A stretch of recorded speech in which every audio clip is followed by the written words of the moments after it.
नमस्कार। ज्योतिष के इस कार्यक्रम में आप सभी का स्वागत है। आज चर्चा करेंगे जन्म कुंडली के सप्तम भाव की। जन्म कुंडली के सप्तम भाव से संबंधित कुछ महत्वपूर्ण सूत्रों को लेकर मैं आज आप सबके बीच उपस्थित हुआ हूं। जन्म कुंडली का सप्तम भाव महत्वपूर्ण भाव है। अब ये महत्वपूर्ण क्यों है?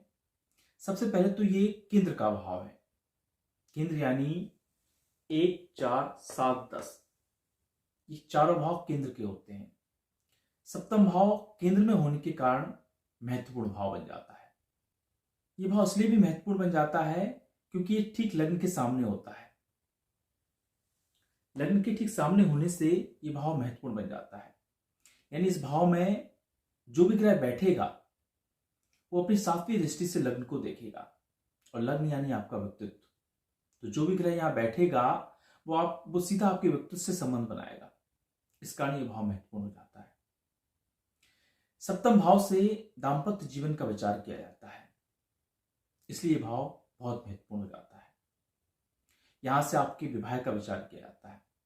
आपका विवाह होगा या नहीं, आपका जीवन साथी का स्वभाव कैसा होगा, आपका विवाह किस दिशा में होगा, आपके जीवन साथी का रंग रूप क्या होगा, आपका जीवन साथी जॉब में होगा या नहीं, इन सभी विषयों का विचार जन्म कुंडली के सप्तम भाव से किया जाता है। जन्म कुंडली में दाम्पत्य का कारक पुरुष और महिला की कुंडली में शुक्र होता है। जन्म कुंडली में पुरुष की बात करें तो दाम्पत्य का कारक शुक्र और पत्नी का कारक भी शुक्र होता है। तो वहीं महिला की कुंडली की बात करें तो महिला की कुंडली में दाम्पत्य का कारक शुक्र और पति का कारक गुरु होता है। किसी पुरुष की कुंडली में यदि शुक्र और चंद्रमा सप्तम भाव में अकेले बैठे हों तो ये दाम्पत्य को खराब कर देते हैं, ये भाव नाश कर देते हैं। ऐसी स्थिति में दाम्पत्य जीवन में समस्याएं देखी गई हैं। वहीं किसी महिला की कुंडली है और देवगुरु बृहस्पति यहां अकेले बैठे हैं सप्तम भाव में, तो ये भी स्थिति दाम्पत्य को कमजोर कर देती है।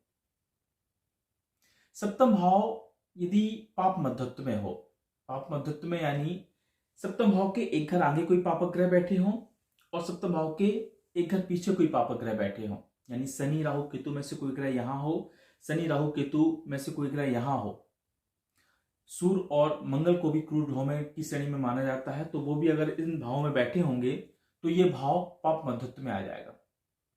ऐसी स्थिति में भी व्यक्ति के दाम्पत्य जीवन में समस्या उत्पन्न हो जाती है। वहीं सप्तम भाव का स्वामी यदि 6वें, 8वें और 12वें भाव में बैठा हो तब भी व्यक्ति के दाम्पत्य जीवन को ये कमजोर कर देता है। सप्तम भाव का स्वामी यदि नीच राशि में हो और किसी पापक ग्रहों से दृष्ट हो तब भी व्यक्ति को दाम्पत्य जीवन में समस्याएं होने लगती हैं। सप्तम भाव पर कोई पापक ग्रह बैठा हो और कहीं से पापक ग्रह की दृष्टि पड़ जाए तो ये स्थिति भी व्यक्ति के दाम्पत्य को कमजोर कर देती है। सप्तम भाव में यदि शनिदेव बैठे हों तो ये विवाह को विलंबित कर देते हैं, और ऐसे शनिदेव पर यदि किसी पापक ग्रह की दृष्टि पड़ जाए तो ये दाम्पत्य जीवन में मतभेद कलह की स्थिति पैदा कर देते हैं। जन्म कुंडली का सप्तम भाव का स्वामी यदि भाग्य में, दशम में, एकादश में और चतुर्थ में बैठ जाए तो ऐसे जातकों का भाग्योदय विवाह के बाद होता है। कह सकते हैं कि ऐसे जातकों का विशेष भाग्योदय विवाह के बाद होता है। वहीं जन्म कुंडली के सप्तम भाव में किसी पापक ग्रहों की दृष्टि हो, सप्तम भाव में पापक ग्रह बैठे हों तो ये दाम्पत्य को कमजोर कर देते हैं। सप्तम भाव का स्वामी जन्म कुंडली में कमजोर हो, पीड़ित अवस्था में हो, राहु केतु शनि के साथ बैठा हो या पापक ग्रहों से दृष्ट हो तब भी ये दाम्पत्य जीवन को कमजोर कर देता है। आशा करता हूं आज का ये कार्यक्रम आपको पसंद आया होगा। एक नए विषय के साथ फिर उपस्थित होऊंगा। तब तक के लिए नमस्कार।